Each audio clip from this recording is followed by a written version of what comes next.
envelope. Carol Lee's there a lot. Pam, I've seen you a couple times. Frank, you're always there. Thank you guys for coming. So come and we'll share new ideas. I'm doing live calling. Michelle, you're there. Bring your list this Thursday, right? Bring your list of what you're using, and I'll do live calls with you right there and try to engage enough to where I can get name, number, and email address, and maybe an appointment, right? All right. What else is new at RE/MAX? R4 is right around the corner. It's the end of this month. Monday? Yeah, 6 days. Wow, you can get a lot done in 6 days. Because it seems like 2 weeks away, but anyway, I got a lot to do in 6 days. So R4 is a great way to meet a lot of individuals, networking. Leanne, you're going. Do you want to share an experience that you've had at R4? You didn't know I was going to call on you. But share, you've got, this is your third year in a row, right? Third year in a row. So just share with them real quick what your thoughts are. Well, I think it's just this is a great way to network, and you do meet a lot of people from other parts of the country, and that's really good. So it helps for referrals, doing that, and I like just getting the suggestions from all the agents of what's working in their market. Sometimes it's something different that we haven't tried. Yeah. Yeah, all right. Well, yeah, and Bon Jovi is Wednesday night, so that'll be really good, right? Tuesday night, which, by the way, Tuesday night, RE/MAX Fine Properties will be hosting a dinner, so we would like a call of everybody that's going, please. Well, I've got a list, and I might be missing one or two, but I will be contacting you if you're all sure when and where and what time. Yeah, but Sandy, we got to be done by 8. These guys, because some people have concert tickets, right? So. Okay, yeah, Brian. If you're not, I mean, obviously I'm new to the party right here. Are there like day passes or something like that? You go back to the office. You have to buy the whole package for the whole weekend, or you can can you do get? 2-day passes at a time. Okay. And if you're going to go back to the office after this. Like if I just drove out there, I mean, that would be. After this meeting, just come to the office for 5 minutes. I'll give you the. Yeah, that's what I'm doing. I'm driving out sometime on Tuesday. Okay. I like the plane ride deal, but my life is too sporadic. I like to car. Yeah, right. And you can work all the way there. You only lose about 30 minutes of cell service when you go through a couple of the canyons. So you're going 90. Brian, that's a good segue. Welcome to RE/MAX. Stand up and introduce yourself. Hey guys, I mean, I think a lot of you guys might know me from the past. My name is Brian Ford. I've been a website guy for a long, long time, so I've spoken here at this office. I was former Superlative. I'm no longer at Superlative. I went over to Sotheby's. I was part of a team. I've been somewhat helping some different teams with their development of their web products, web presence, things like that. So finally, I decided to break out on my own, and I'm here at Fine Properties and glad to be here. I've known Dell for a long, long, long time, and many of you guys in this office have dealt with at one point or another. So if I can ever help you again with any of your website needs or technology, social media, video, any of that stuff, I can totally help you. And hopefully I can do some deals with you guys too. So Yeah, you've been doing my website for 20 years. yeah, he still has it. Yeah. It's been updated. What we're doing is we're going to revamp that, and so we're going to start there. We've done a few things. We've done a lot of really sweet stuff.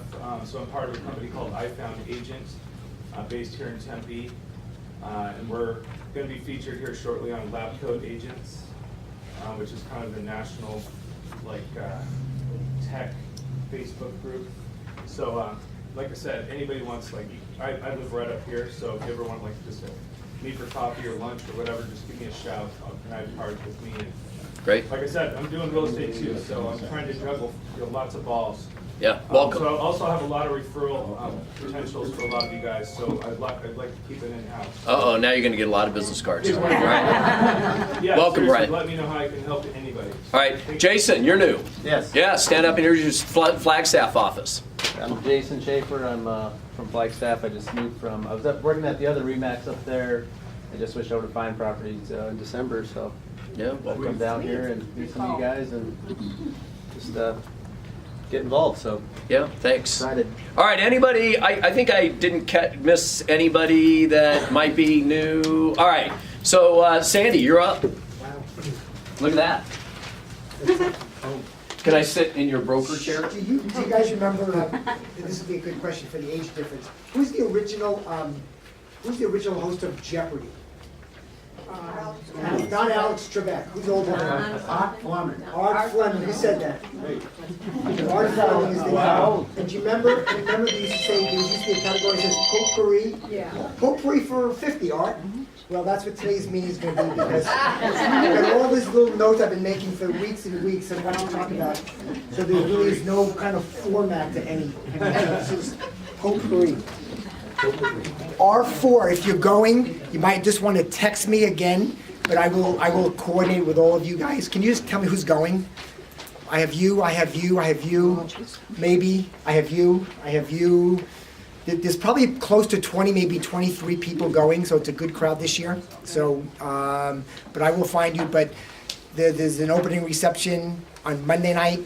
Tuesday night is a concert, Wednesday night is the awards banquet, but Tuesday night we will be doing something. So I will find you and let you guys know that.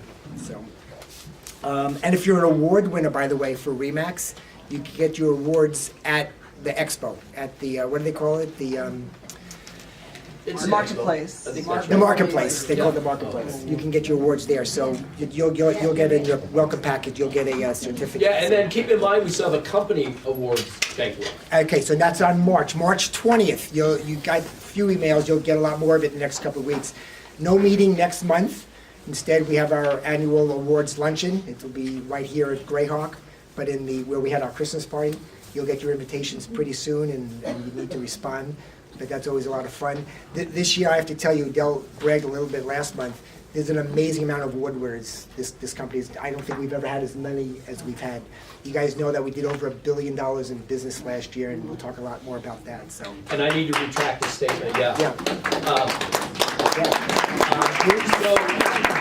Sorry, Sandy. It had been done before, so I was wrong, but it hadn't been done since 2007. And I don't know which company did that. It was probably us. At that time we had 300. Well, we did. We had over Yeah, we had 384. It was 05, in 05. Well, they said 07. Oh, okay. But REMAX International, so who ultimately knows, they had to go through the archives. Yeah. But back in 2006, 7, we had 384 agents. Oh my God. We just did it with an average of probably 190 agents. Right. Now we're at 207, but we did it with 190 agents, really. Wow. Yeah. Okay. I wanted to make sure you guys knew that. So if you were running around, nobody's ever done $1 billion. Well, back in 2007, I think we did. And if it was done by REMAX Fine Properties. And I think it's fair to say that no other REMAX in town or in the state Yeah, because we has were the done that. biggest then. Right. Yeah. All right. Nothing, like I said, nothing in any particular order. So one of the things that the state requires every company to have is a policy and procedure manual. And we've had one that's been kind of dated, and I think it's fair to say since I've been broker, we haven't really done much with it. It's there. We comply with state rules, so when eventually we're going to get audited. That's one of the first things they ask for. So we would be fine because we have one, but it's really kind of dated. So we spent the last 6-7 months, everybody in the staff, going through different sections of it. It's just about done, and we'll probably roll it out in the next 30 days. Every one of you will be getting an electronic copy of it. If you want to make a hard copy, we can do that for you too, but you will be required to sign off that you received it. That goes in your file, and that's for me to say that I've done my job, that you guys have received it. There should be really nothing new in the book that we haven't been doing, but we're required to have one, and there's a lot more chapters in it, things like property management and leases and some of the things that we do as a company. So it's a real important thing for the brokerage to have a policy and procedure manual. So we do now have one, and it'll be distributed within the next month or so. Right. No hugging. No sexting. Sexting's frowned upon. Matthew, can you make a note of that? We forgot that chapter. Yeah. Things like wire fraud, for example, that's a big deal. There's some things that the commissioner requires us to have in the procedure manual, so you'll see all of that stuff. All right. So, anybody have questions for me? Any issues you got going on? What you're seeing? I'm sure some of the things I'll bring up will just create discussion. All right. So here's some things that I've been getting phone calls in the last couple of months or couple of weeks. is, it actually has to do with your question. Am I in focus? So, you have a listing, and you're under contract, and the buyer does a home inspection, and for whatever reason, they cancel the deal, whether it's done on the spuds or the binzer, but they cancel the transaction, and the seller now, has a copy of this home inspection that the buyer did, and now you resell the property. And then the buyer asks, I see it was in escrow, it fell out, can you tell me a little bit about it? And you tell them why and so on. And of course, the next question is, Can we see the I have a copy of your yeah, inspection. do you do it or do you not do it? That's your question to me today, right? So here's the deal. You can, and I think we talked about it in one of our meetings, it's not, I wouldn't say it's not recommended. It's not always the greatest idea. Sometimes if you really want to go the extra step and protect yourself, you might want to send an email to the other agent stating, we're giving you a copy of this, but this is for your use only or for your information only. This is not to be used as your inspection. I know that sounds so obvious, okay? But there's nothing that prevents us from doing it. On the other hand, it's a great idea because, disclosure, disclosure, disclosure, no one ever can come back to your seller and say, you didn't tell me. Because here's the general rule. So we get the inspection and the deal falls through. So what are we supposed to do? Now we've learned something about the house that the seller probably didn't know, right? Most sellers don't know about whether it's a GFI or the roof is leaking or, some plumbing issue or whatever the case may be. What do we disclose when we have to revise our spuds? What is it that we disclose and what is that we don't have to disclose or shouldn't disclose? And the answer is if it's a material matter, right? So now the question is, what's a material matter? It might be something to you, may not be the same for you. So if you give them the copy of it, it kind of covers all bases that they know. And you might want to revise your spuds that says, during that escrow, it came to our attention the roof had, flashing was missing and we had it done. That kind of thing. So it's never a bad idea to do it. You just need to know that, I'll get to you in a second, but just need to know that that is not it covers your basis for your seller as far as disclosure, okay? But if you don't want to do it, you're not obligated to do it, right? Just know that. Go ahead, Sharon. But one thing that you need to be clear is that for home inspection companies like us, where we carry full E&O and general liability insurance that indemnifies the realtor, that report that was purchased is owned by the original buyer. So that from our responsibility, our fiduciary, our confidentiality, we then, if the seller goes or the listing agent, you give that to the next buyer, that does not mean that we are going to be able to do a re-inspect, answer questions, or handle anything with that new buyer, because we will not be covered by our insurance and our liability, and then it's almost as though we're breaching our client's confidentiality if we then go, they're the ones that purchased it. So many times you call, and not anyone necessarily here, but in general, the real estate community will call and say, I have the report, our new buyers want to pay you for a re-inspect. Well, we can't do that. This isn't a matter of money, and that's one of the things that I want you all to understand. It's not like we're money mongers or anything, because if you know us, you know we're not. It's a matter of liability and protection for all parties involved in the first transaction, because that was their contract. So How many of you guys are getting, and what's your policy, Sharon, when, we all know that the seller's entitled to a copy of the home inspection. And I think it's been typical practice that we never really get it until we get a copy of the BINSR. And in that, we don't always get the full report, we usually get a summary report. So tell me, when you do an inspection and we're the listing side, will you send us a copy of that, or do you need to get permission from the buyer first? We handle it on case by case because, frankly, we really work very hard for all parties because it's about the transaction and trying to, do the best for everyone. However, we are obligated by contractually and through payment to meet the needs of our buyer and their representative, Right. buyer agent. So many times, the agents want control. They don't want the listing side to have the full report until they're ready to submit the BINSR. And so we try to heed the request. When we're taking the order, it's very helpful to let us know if we can just. Okay, so send here's it my out to all point. If parties. you're the listing side, you want to get that report ASAP, and you're entitled to it.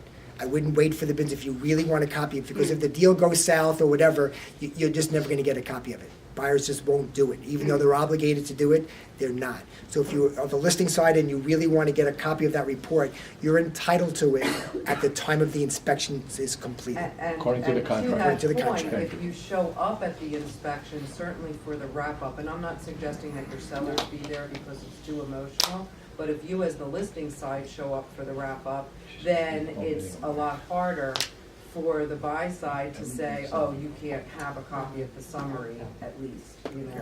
Go ahead, Kenny. So my question, Sharon, is you said re-inspection. Could you not do a new inspection for the new? We can, and that happens a lot. Now, here's a sticking point for us, to be very candid, and we run into this with pre-listings as well. We're having a contract with the client, so is it our job to reveal that there was an inspection by us prior to, with another client? And we don't feel that it is, because, again, we're breaching confidentiality. It's up for the listing side to say that. So if the buy side doesn't realize that we did an inspection, it's very awkward. It's like, do we sit there and reveal that there was a prior inspection done by us and the buyers walked? Because then people are going to assume that it was because of the inspection. It could have been because of financing. Well, also from one day to the next, the house changes too. Exactly. You could do a re-inspection. So it's very Right. sticky. We don't reveal it. Jill- So to that end, we don't dictate when someone else calls and wants another inspection. Again, we allow the buyer to make the choice if they want the same inspector or if they want a different inspector within the company. That doesn't concern us, because from our vantage point, it's checks and balances even within our company. None of our guys should ever miss anything major, and it's a matter of slight opinions and slight differences, and the house can change from one day to the next. Right. So we're okay. Again, we want to do what's the desire of the buyer and the buyer agent. Jill, you had a question? Yeah, well, my question is just, I think in some of the inspections, don't they say that inspection company has in their agreement that the report is for the buyer? Yes. And then how can we, as listing agents, then share that when really it was for the buyer? I mean, I have seen that language, Yeah. but Like I said, there's nothing that says you can't do it. There's nothing that says you can't give it to the next buyer.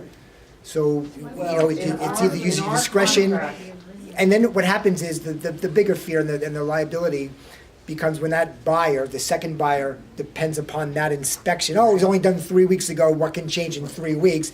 And I'll use that as my inspection report. And that liability and that onus becomes on them.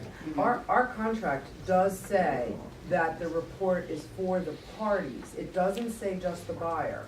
So what it is it's for the parties in that transaction. So that allows for the listing side and the buy side to have Right. part and parcel to, information on that. So that the idea is that it's not transferable to a new listing agent or a new buyer's agent or new, seller. Somebody else had a question, I thought? Yes.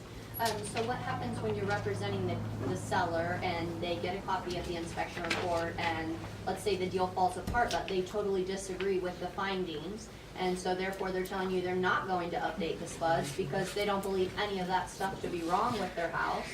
Then what do you do? Yeah. Because you're responsible as the agent to disclose. Yeah, that's a tough one. I've seen that a lot too. At the end of the And day. that's exactly why I think you should give the inspection Yeah. report, because then they can't come back to you and say, you should have read this 50-page report, why didn't you tell me about the Listen, I tell the story years ago. I took a listing, and I had a buyer, and on the inspection report, the hinge to the kitchen cabinet was loose. No big deal, right? You put a little screw in there, and it's no big deal. Well, this buyer made this was like the worst thing ever, and we all say to ourselves, don't sweat the small stuff. Well, when you talk to him, the reason why it was a big deal was they had a problem like that in a previous house, and it wasn't just the screw. You couldn't put in, wood putty. It was the wood inside the thing was completely deteriorating. They couldn't anchor it. So it wasn't just a screw and it wasn't just a hinge. It was the whole board. And then if you change that, then you got to change the cabinet itself, and it just domino affected itself. So we might think something is so minor, and to them it's a major deal because they had a bad experience. So, the first thing it says on the spuds is, when in doubt, disclose. Just the fact that they're asking. You guys ask me a lot of questions. Does this have to be disclosed? Well, the seller wants to know. Well, the fact that they're asking Correct. means that they're in doubt. That's the doubt. You could never go wrong with disclosure. I sent you out that email the other day about doing the Binzer and all that stuff, and that ties into this because, right, negotiating a deal is easy these days. It's the Binzer. That's where we make our money. That's where we earn I get all your calls. You know it. It's a problem. It's a problem in the industry. Where warranted items went away, and now we're fighting over repair items, and then we're fighting over the language. Okay. Yeah, here's one. GFIs are broken in the kitchen. Buyer requests a licensed contractor. Well, we all know you can't do that, but yet when I say we, I'm talking about as an industry, we do it all the time. And the question is, how do we respond to it? Because once it's requested, it's like, the question says, do you still beat your wife? Well, how do you answer that question? Because no matter what you answer, it means you beat your wife at some point, or your husband for that matter. So, right? Think about that. That's not, by the way, that's not in the P&P manual. I took that section out. No, Yeah, but but now you're on the cast, so you can't retract it. But the point being is the way we respond to a bad request, right? We've talked about this before. In lieu of repairs, buyer will take a $10,000 credit. Well, this buyer didn't give the seller a chance to make any fixes. We all know that's wrong, but yet we do it. And the question is, how do we respond to that? And I'll tell you, my suggestion is, if it's not going to be an issue, if your seller is fine by giving them a credit, then just go with it and get the deal. Get the deal done. But if your seller's not, then you've got a choice. Do we go back to the buyer's agent and ask him to redo it? Do we want to fight this and say this is an improper Binzer, therefore we're not responding, and the buyer can't get a second bite at the apple? So you have to make some choices. And I suggest everyone just call me, we'll discuss it, because each one takes a little bit of a twist and turn. Everybody's deal has the same question with a little bit of a twist to it. And wouldn't it be easier if I get the Binzer, the listing agent, and they do before the Binzer, and they do the inspection, I get the report, I give it to the seller, and I say, update your spuds, and update your disclosure, add everything that's wrong, there's a hinge in the kitchen, whatever it is, and not give that to the next listing agent, because then everything's on there, and then they have to get another inspection. You get a seller to Because put you- everything on that report, and you've got 17 pages I of know, but action you're- items, yeah. and you get a seller to do that, God bless him. But I'm saying that you're ending up really, if you've got the other buyers relying on an inspection, even though it's 3 weeks ago, even though we say don't rely on it, we tell that to the whatever. Bottom line is, if there is something wrong with the house, we're showing up. It's like, hello, they're gonna still come back to us.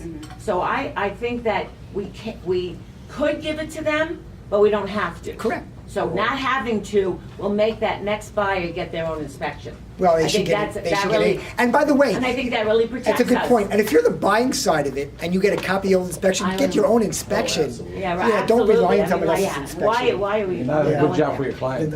Right. I think that, like I'm going through this right now, I think really a good portion of Binzer problems would be helpful if agent to agent would have a discussion. You know, when you get when you're ready to send the Binzer over, if you pick up the phone and call the seller agent and discuss it with them, so you can have a conversation about it, what's going on, or how you're feeling, or so forth. In the reverse, if the seller wants to give a credit, discuss it before you put it down, and then make sure you do it properly. Because it's not supposed to be a negotiation piece, but it's becoming more and more a negotiation piece. Right. And realistically, we're not supposed to put a number on it. And it should be an addendum that say going towards closing costs. But, you know, a lot of agents don't realize that, so it becomes more of a negotiation. But if the agents would talk, which we don't do enough of. How many of you guys are on the real estate forum? You guys have seen that? I have to tell you, read it with a grain of salt, because there's so much out there. You know, it's just not accurate. It's not always accurate. Some people are really sharp and spot on, and other people are off base. If you're going to go to the forum and read it, just read it and but don't take it to heart. It's just wrong. You know, and to your point about talking to agents, you know, I must go to at least one, maybe two broker meetings a week with different brokers, and I got to know a lot of the brokers, especially the major firms. It is so much easier from my perspective when we have a problem and I had some sort of relationship with another broker. It's all of a sudden that phone call doesn't become an adversary phone call. This is not me against you. It's, hey, Joe, we got a problem with your agent and my agent. How do we work out this situation? And most of the times, it's never between agent to agent. Remember, we're just the representation. It's between buyer and seller. And if we just remove ourselves from the transaction, it's not about agent to agent. It's between buyer and seller. How do we do this? Because how many times we're all afraid that there's multiple offers and we never get a rejection or never get a response back, and we don't really think the listing agent really presented it. You know, right? That's not a seller necessarily an issue, but those kind of things. And communication is the best way to go. Just sometimes those are awkward conversations. Everybody wants to text today. Texting is not the answer. It's having a conversation with the other agent, because texting doesn't say everything that needs to be said. Leslie? And just to add to that point too, as a buyer's agent, we do have a lot of say-so with our clients. We can tell them when they're stepping over the line, because sometimes they are. If they want a new house, go buy a new house. So you can't expect the seller to fix everything that's not reasonable to fix. So I do think that we can have conversations with our clients. Right. Because I've had some people say, let's do this. And I said, you know what, we've already asked for X, Y, Z. One more thing, the deal's probably not. Well, and that's the article I sent out. It was a pretty good one by Scott Drucker. He's going to come back later this year and speak to us again. But that's, like I said, that's the big issue in the industry today. More than anything else, it's the BINSR, the inspection, that whole process. Like I said, negotiating price, negotiating terms are pretty simple. So, anybody else on BINSRs and SPUDs and? All right, that answer your question, maybe? Maybe. See, he's got a little different twist. So I agree with what you're saying, Sandy. However, on my deal, that happens all the time. Wire fraud. So let me tell you what I've been doing with wire fraud. Again, I go to these meetings. Last year, over $1 billion in the United States was lost through wire fraud on just real estate transactions. Over $1 billion. So what I tell most of my buyers, because sellers really don't wire money, although there's been a little bit of fraud of when the seller's getting their proceeds from the title company, those emails are getting intercepted, and the title companies are sending proceeds not to the seller's requested bank account. They're sending it to some third world country. So that's becoming a little bit of an issue. So I tell all of my buyers, whether they get an email from me or the title company, they must talk to me first. We as the agents are the spoke of that wheel. Everything goes through us. So they need to speak to me before they wire any money at all. Even if they just got off the phone with the title company, just talk to me and I'll verify, so I know that I'm talking to Fidelity or Stewart Title. I know who I'm talking to, and then I can confirm it back to my buyer. Sandy, I don't think we shared this. Robin, Darren, my team chime in. We were on the other side. You were part of it, Tom. We were on the other side of the transaction. We represented the seller. The buyer got intercepted an email and wired money to the wrong place in Florida. The criminal was actually walking into the bank to get the money. We told that they stopped it right in time. Did we ever talk about this? We stopped it right in time, and they arrested the guy. Really? Wow. $750,000. Yeah. 700. Now we represented the seller. Wow. This was the buyer. Tom was involved in it. Tom Stevens here was involved in the transaction. Guys, you need to tell them we're back to old school. Write a check. Bring a check. Receive a check. You bet. It is out of control, and I hate to say it, it's going to happen to somebody in this room. There's no way you can circumvent $1 billion. There's no way. One thing to add too, the buyer was the individual buying the home. It was a flip, so she should have known better. She purchased the home. Yeah, she was astute. She was at a She was an agent, yeah, and should have known about the wire. Right. I try very hard to make sure that the buyer and seller, when they go to sign their docs, talk to the actual title company and give them right then and there the information. They give them the printed thing to Right. wire to, so when they walk out that door, Right. they are protected. That's the best way to do it, you bet. Oh, When the right. title company gives you that piece of paper, wire instruction, they take that piece of paper, they go to their bank, Right, and that's the way to that's do the it. best way to do it. I agree. And like Dale said, even a certified check is not a bad way to go either. Right. By the way, yeah, sorry. Oh, that's okay, Sandy. I was just gonna say, taking that to the next level, thanks to Julie's office, I did a lunch and learn on cryptocurrency. If you think wire fraud has certain aspects to it that you have to be aware of, Bitcoin, all this cryptocurrency is making its way into the real estate market. And if you haven't taken a class yet, I would suggest that you Fascinating, do isn't that. it? It's fascinating. I hope to be retired by all that time that comes. Well, let me tell you something, Sandy, there's a team already advertising that they've closed 3 or 4 homes with Bitcoin. I'll bring it closer to home. So we have a new team that joined us about It's 2 here weeks today. ago, and the two agents on the team wanted to meet with Just you give these last week. people a few more And I weeks. thought they wanted to meet with me just to get to know each other and have a conversation. Oh, no. They want to advertise that they are experts in cryptocurrency. Yeah. And they understand Bitcoins and what's the other one? There's like 4 or 5 different. Chain, something Well, chain. blockchain is something different, but Blockchain's the. blockchain is aspect. the Database. it's the platform. platform and the internet that So makes how it long go will through. it take the There's a crews to blockchain for figure real that estate. out? There's a blockchain for financing. Anyway, but you're right. That's another whole thing that brokers are talking about. Just remember, our contracts call for U.S. currency. So you can, but think of Bitcoins as this way, or any kind of cryptocurrency. It's like selling stock. They have to convert it to U.S. dollars. Or how about somebody wants to do a trade? Anybody ever done a trade? Yeah. I'll trade you my Van Gogh for your $1 million house, right? So what happens is somebody's gonna, if the seller's into that deal, they're gonna take their painting, they're gonna get it analyzed, appraised, and see if there's a value, and somehow or other they convert it into dollars and they do a contract. So for today, 2018 in February, for today, cryptocurrency is nothing more than something that have value, but they have to convert it to dollars and cents before we can do a deal. That's the way we work, and so on. So, but it is coming down the pipeline. Yes. Just one quick note on the wire fraud. The best way you can prevent that from happening is to keep your email secure. Change your passwords frequently. Tell your buyers and sellers to change your passwords frequently. Because a lot of these wire fraud hackers are getting into realtors' accounts. And they watch what's happening, the email, conversations, and then they intercept. And the best way to prevent that is to make sure your account is secure. When I was just an agent, when I was just an agent, and I'm just worrying about my deals, I hear all the stories at the meetings, but now I hear all of your stories, and then I hear all the stories in this community, so these programs that I go to, it's out there. I mean, it's out there. I used to think. What frequency should you change it, do you recommend? 2 weeks. 2 weeks. 10 days. So 24 times a year. Frequently. And I know, it's hard to keep track of them. Well, no, it's better than the alternative. Right. Well, and I would also add, everybody's working so much off of their phones. Make sure that when you don't look at the reply to email address. So you see something come in from Joe Smith, your client's name is Joe Smith, you don't look at that.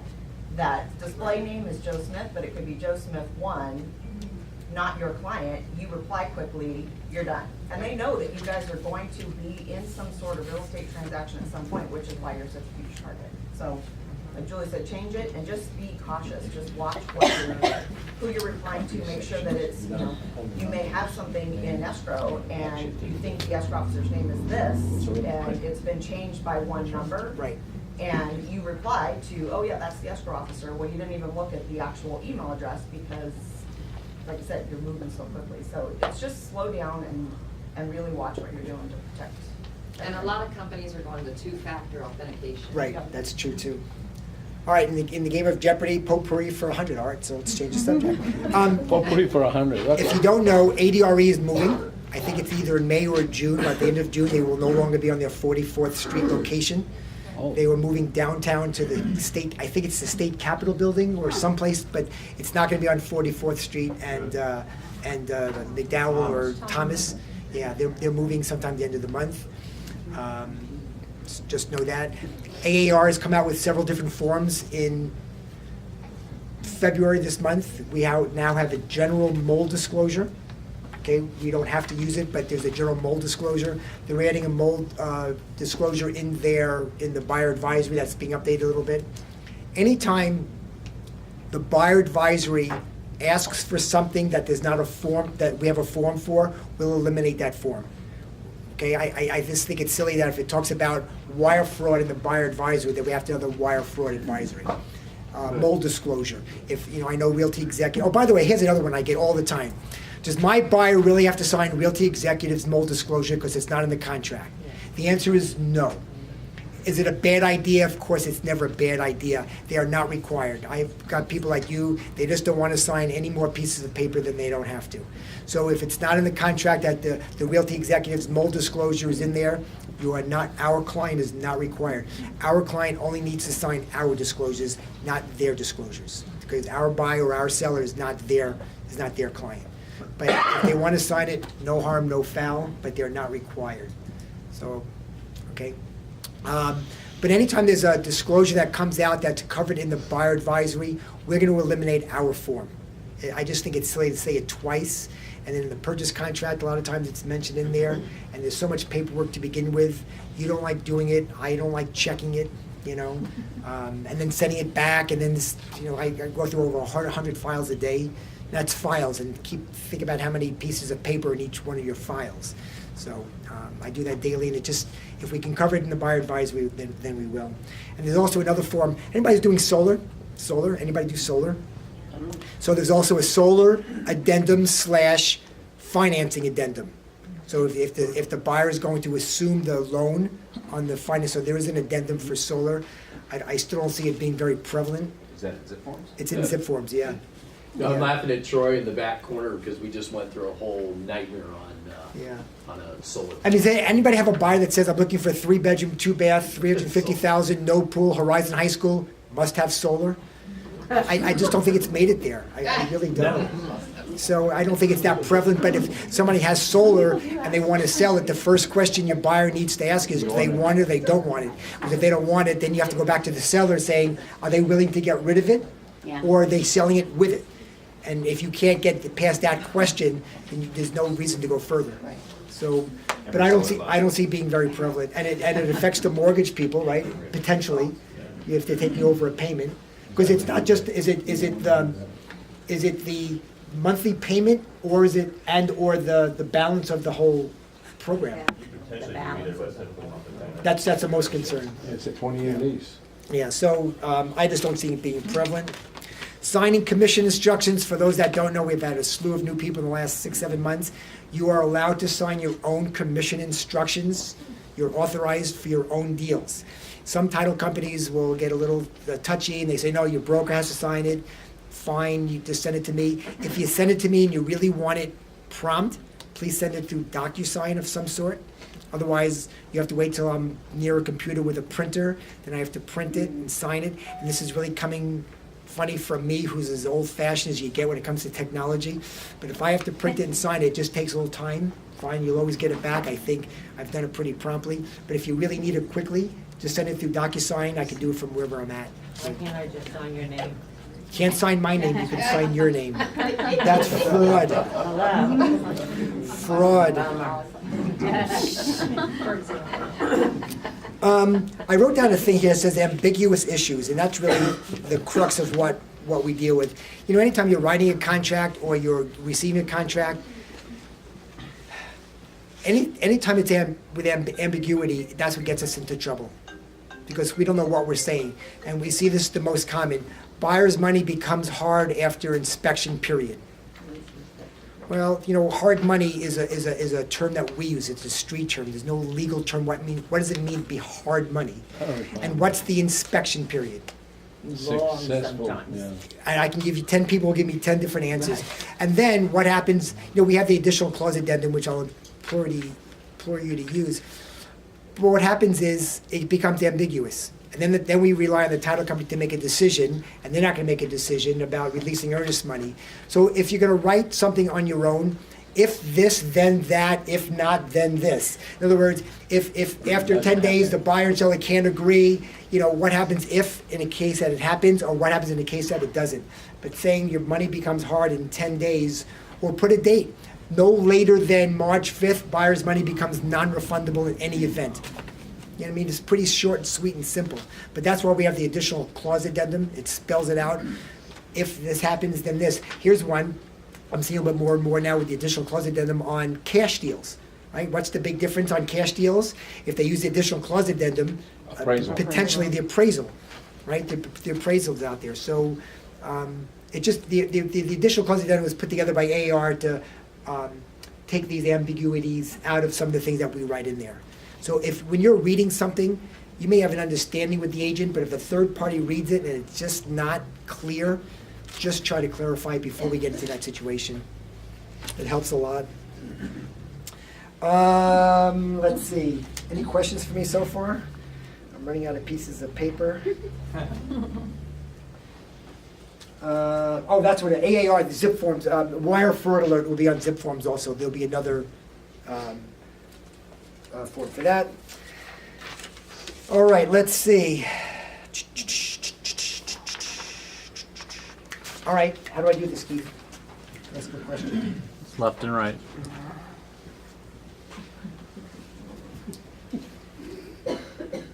Here we go. Okay, here's a question for you guys.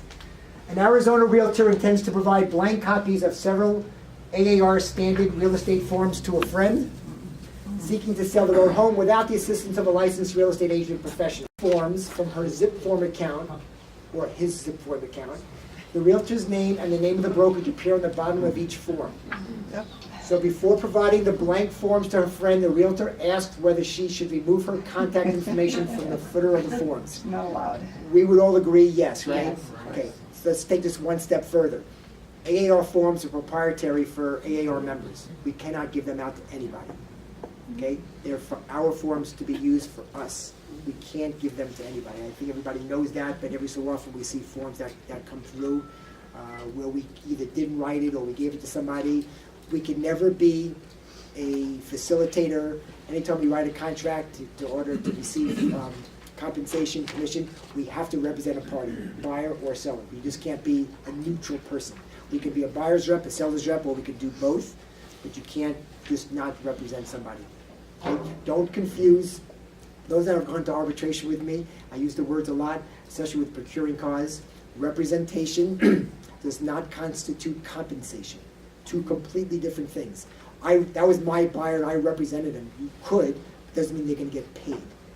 Okay, procuring cause and getting commission is completely different than representing somebody. Because we can represent somebody and not get paid, and that happens a lot.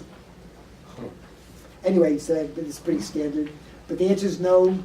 The first thing you know is that providing the blank forms is against AAR rules, is it proprietary forms, there are copyright issues. I think that was pretty standard, everybody kind of knew that. Contained in the listing is a comment that the seller will not be providing a disclosure, seller disclosure, and that it must be waived by the buyer. If the buyer waives the disclosure, is the seller still required to disclose to the buyer known facts about the property? And the answer is? Yes. Yes. Yes, of course. You know, when we do flips, it's just wrong. It's just wrong that the seller says, I've never lived in the property, I don't know anything about it. But when you ask a few questions, he's owned it for about 4 or 5 months, he's put in $50,000, $60,000, $80,000 into it, and he's paid HOA fees, he's paid taxes. He got a disclosure from somebody else when he bought the property, and then to say they know nothing about it, it does not release that seller of any liability. So I would implore us as listing agents, when we do flippers, fill out a disclosure.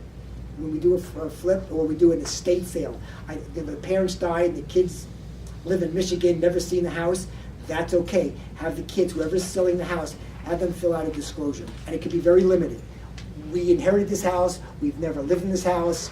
I remember my mother telling me back in 1997 the toilet overflow. I mean, whatever it is, but at least you can never go wrong with disclosure. So, and even in its most limited basis, it protects everybody. Because lack of disclosure gets you into trouble. So that's a pretty easy answer. It just doesn't release the liability of disclosure. Let's see. A buyer sent, this is a good one. A buyer sent the seller a counteroffer to the purchase contract.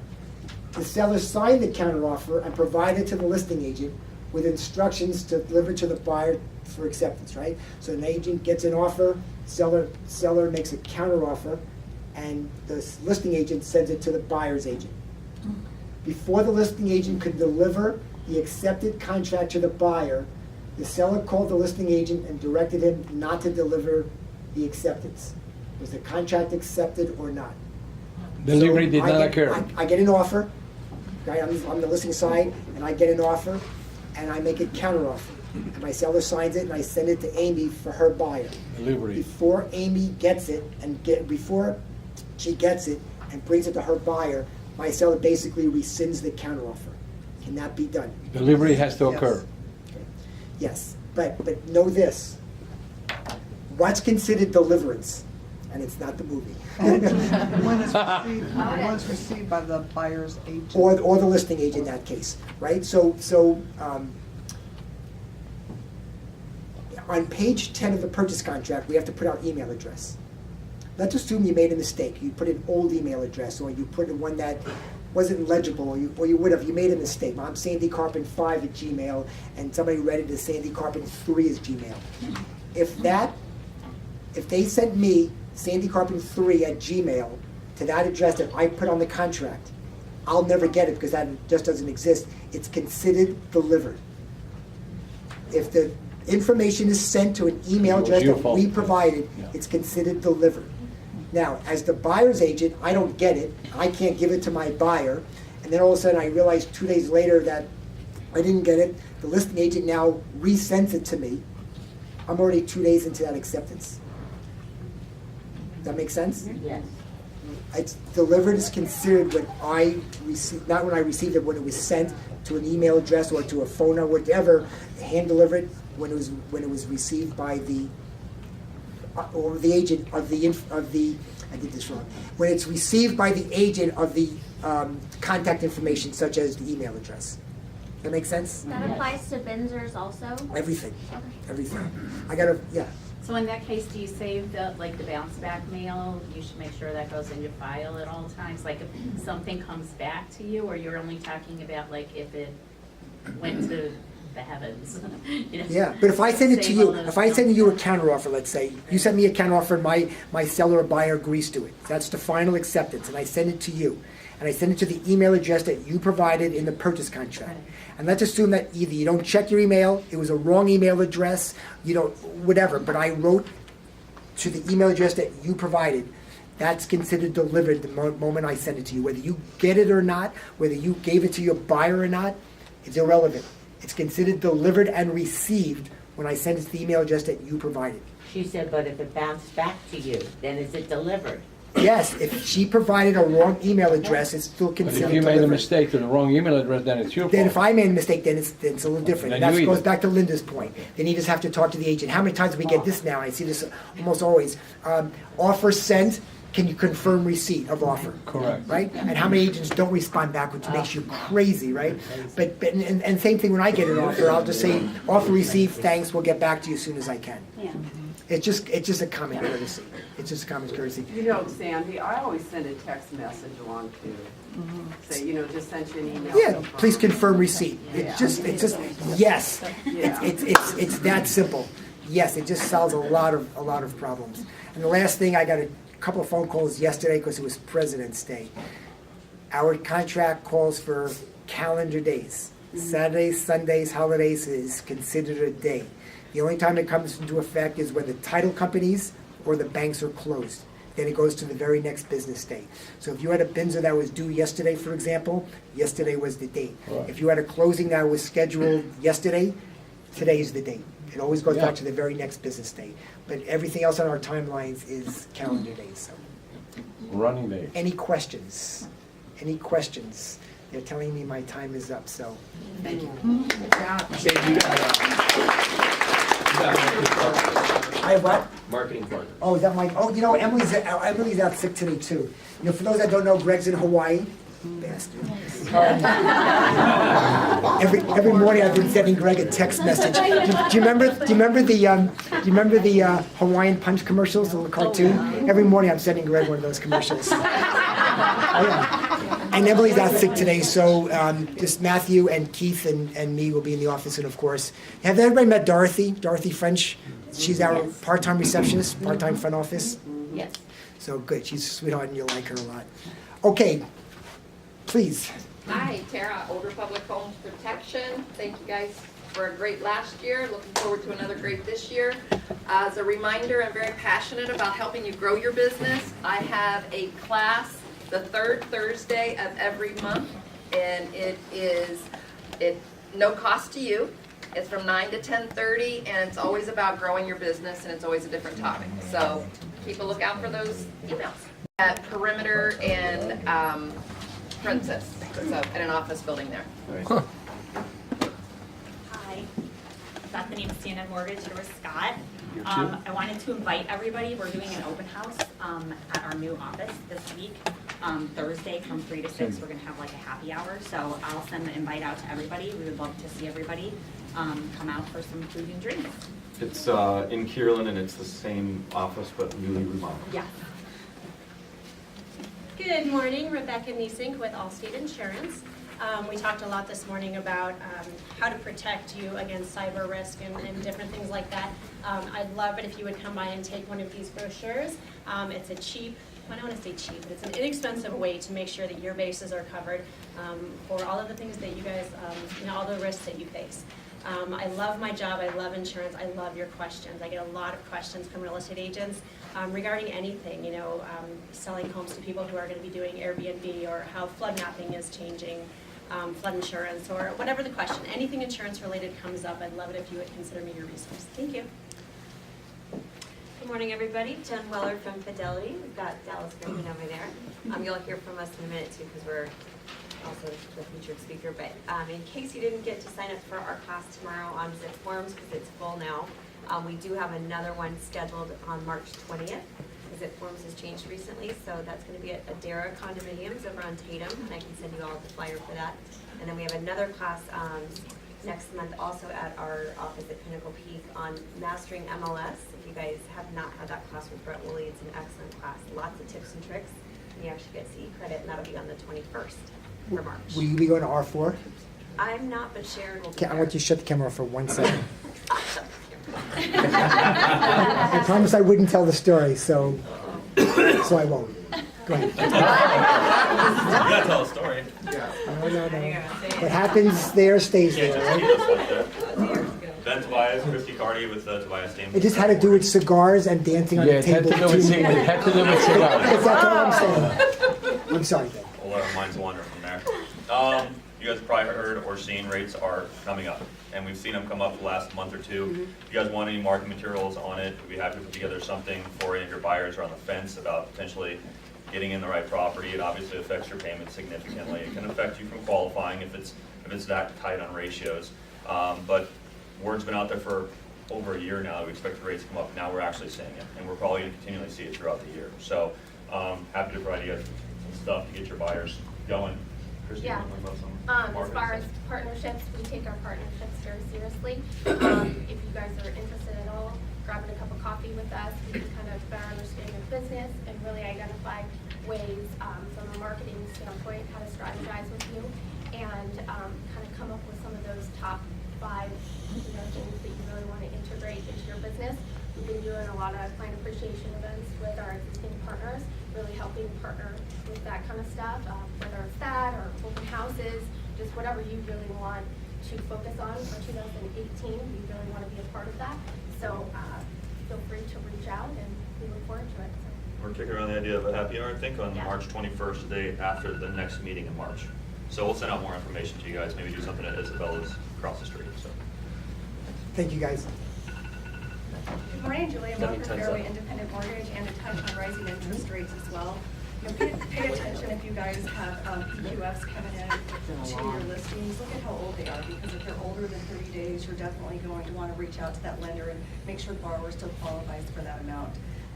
And another thing is Fannie Mae did, touching on Bitcoin, Fannie Mae did put out a guideline on that, saying that it is not an acceptable form of currency for down payment. However, if they convert it into U.S. currency, it has to sit in the account for 60 days. So if you've got a buyer that's wanting to use Bitcoin, have them be be proactive and have them start getting that money sourced in season in the US currency.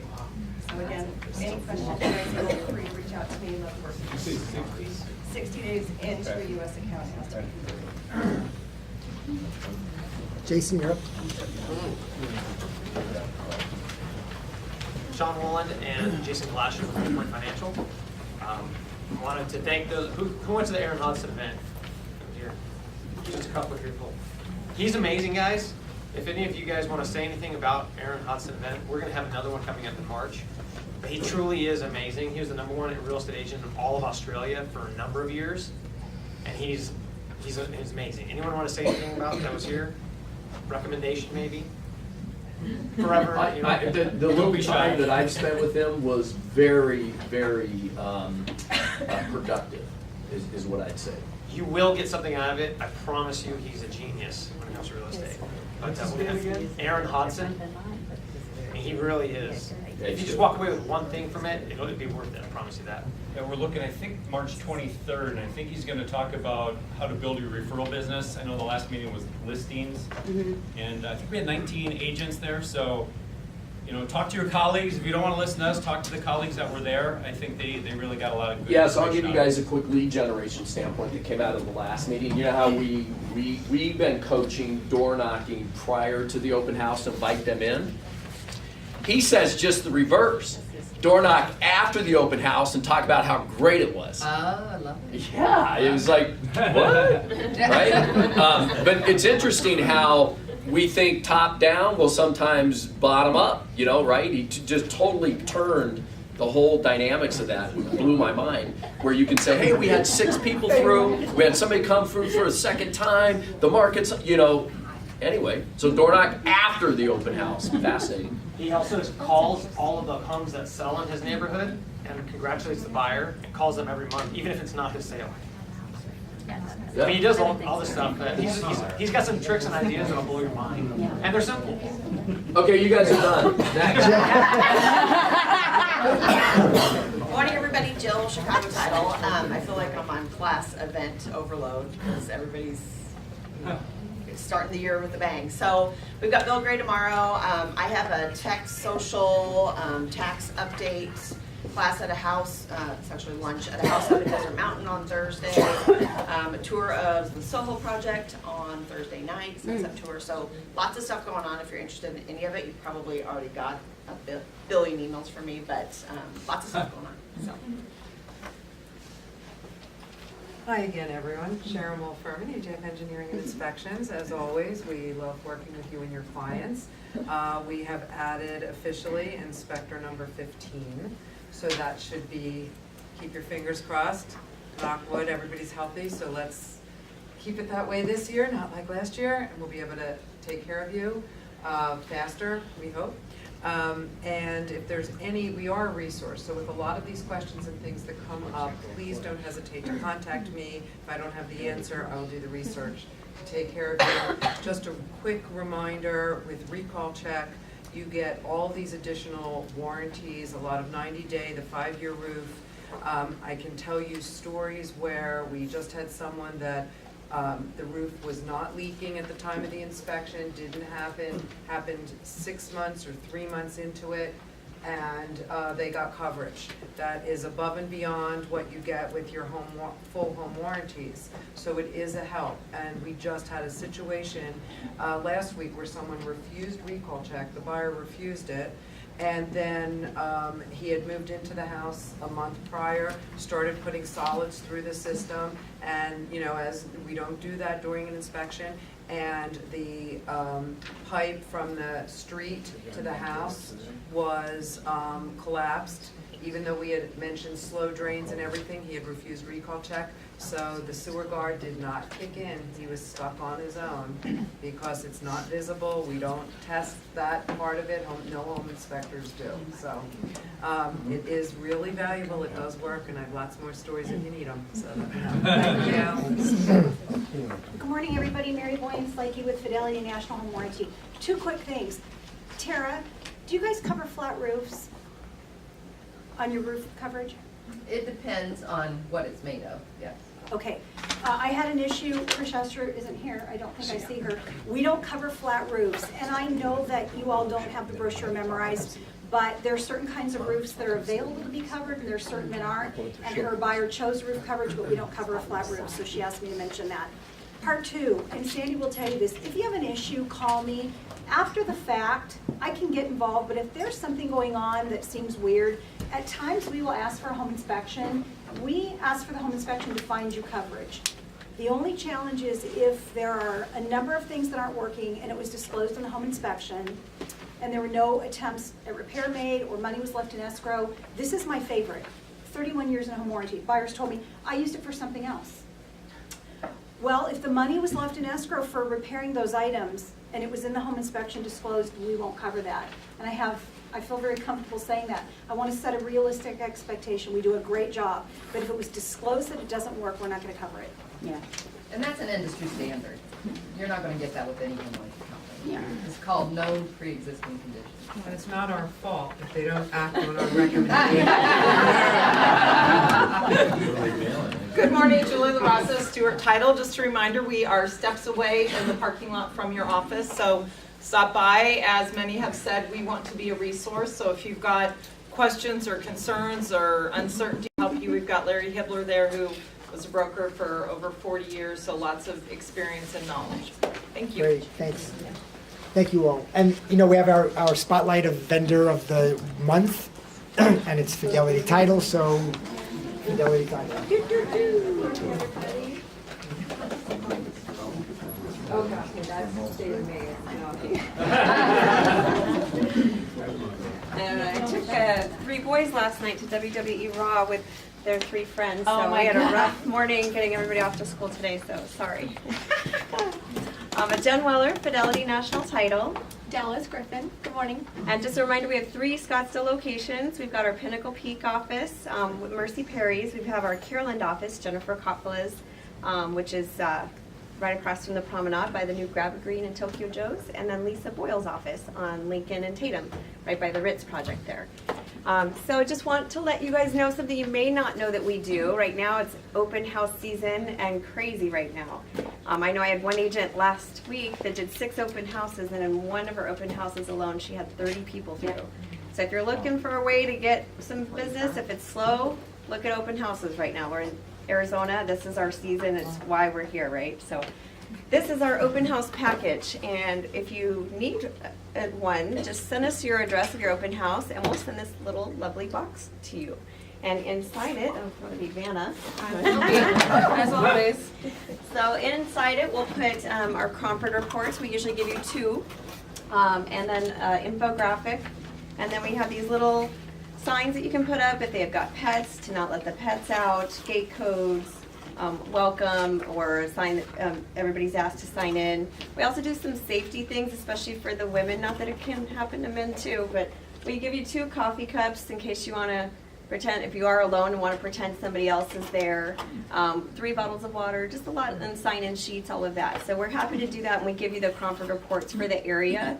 So we really just need, you don't even have to give us the address, you just need the zip code or the city where your open house is. We're happy to do that for you, so just let us know.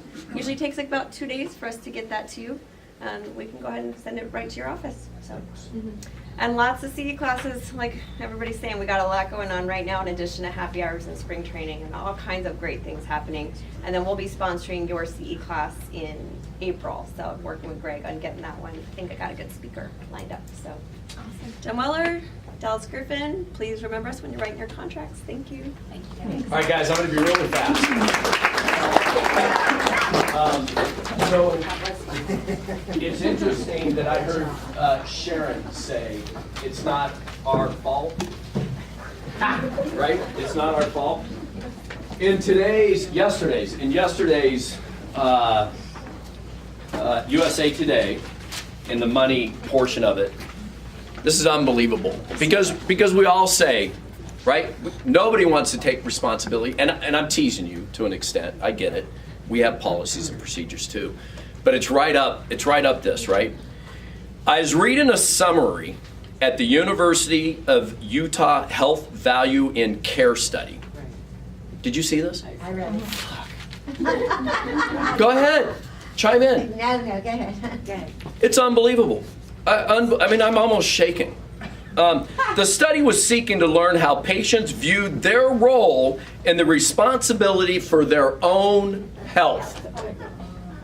It found that 45% of those surveyed felt that they were primarily responsible for their own health, while 44 respondents, God, it just makes me furious, that 44% of the respondents believe that their physicians are the primary responsibility for their health. It's crazy. Guys, this is what it's all about, right? So, no biggie, but 44, if I'm going with the stats, hopefully not, but 44% of us believe, right, in the responsibility of shelving it to somebody else, right? It's your responsibility, don't. I'm freaking just shaking seeing it, because so there was a guy that I worked with for 2 days that I was recruiting. 2 days. I run into him again. He went to another firm, and I'm sitting there, warming up on the golf course. He's next to me. Hey, how you doing? I'm like, yeah, dipstick, right? So I'm warming up anyway. And he goes, he puts his club down. He goes, I wish somebody would have told me at the very beginning how important lead generation was. What? Really? Yeah, I almost dropped my club and beat the hell out of it. Right? All right, but here's where there's a reason why I'm sharing all this with you, right? So now it goes on to say, this was about finances, right? By the way, it wasn't about health, it's about personal responsibility. And it ends with, our finances and the impact on them aren't terribly different than the way that we impact our physical health. Who is primarily responsible for securing your future? Here are your 3 choices. Yourself. I know it's actually goofy. I don't know where to go. But that's the way of the world today. Everybody wants to point a finger to somebody else. Looking in the mirror and saying, it's my What are the 2 other choices? All right, yeah, well, we'll take a stab. What are the other 2 choices? Yourself. Government, or your employer. Right. All right, now, this is a perfect segue. Oh, on your chair. Listen, this is one of the best articles I've ever read. Right, guys? And I read every day. I read the Wall Street Journal, the Arizona Republic, and USA Today. I read it, not always cover to cover because my cardiovascular body runs out, but I try to, right? Whoever reads this full in and highlights it and makes comments, signs it, and puts it in my box, you'll have $20 in your box the next day. This is how important I think it is. So I'm going to give you a couple of highlights on it. It covers everything, right? Treat your business like a job, right? Act like you have a boss. Write out a business plan. I'm just giving you some highlights. Prospecting has to be a priority. Never stop prospecting.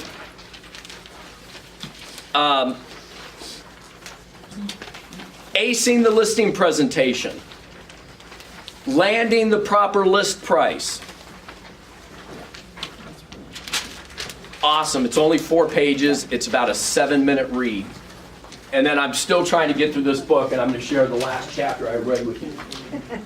A world-renowned violinist. World-renowned. He was already the best. He's already the best. Who is it? I don't know. Names I'm not very good at. But I'll give you I'm this. a violinist. Oh, you are? Yeah. All right.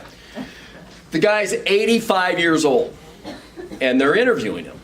And they're like, why do you practice for 3 hours every day when you're already the best in the world and you're 85? Guess what he says? I think I'm getting better. Exactly.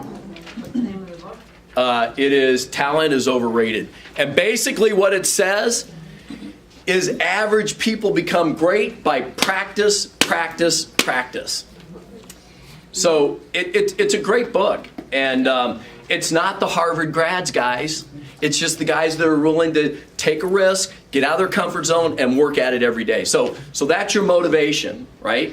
Read that, sign it. You're getting paid while you're reading it, and your life will be better. Yeah, I'm sorry, Amy. You had a... No. I was just going to say, I mean, as a violinist, Yeah. because I was a violinist my whole life, and I majored in music in college. And I practiced 6 to 8 hours a day. But when I was in the thick of it, but you really have to for your fingers. I mean, it's weird, but violinists are weird that way. It's not just that. Yeah, but when we talk about, like when I was talking about lead generation to you guys in business planning 2 weeks ago, Christine, you were there. Yeah. Remember about the workstation and saying, when are you ready to interview the right agent to sell your home? There's a reason why you say you and the right agent, and you highlight that, right? It takes years of practice to do that. Yeah. Practice it with your husband and your significant others of saying, when are you going to choose the right date to take me on? Right? Or play around with that kind of stuff, because it really works and it'll help you in life. So anyway, wanted to share that with you guys. Thank you very much for coming. March is going to be fabulous. All those people that are waiting in January and February are going to buy in March. Our awards banquet's going to be terrific. R4 is going to be fun. And I invite all you guys to push yourselves. So thanks for coming.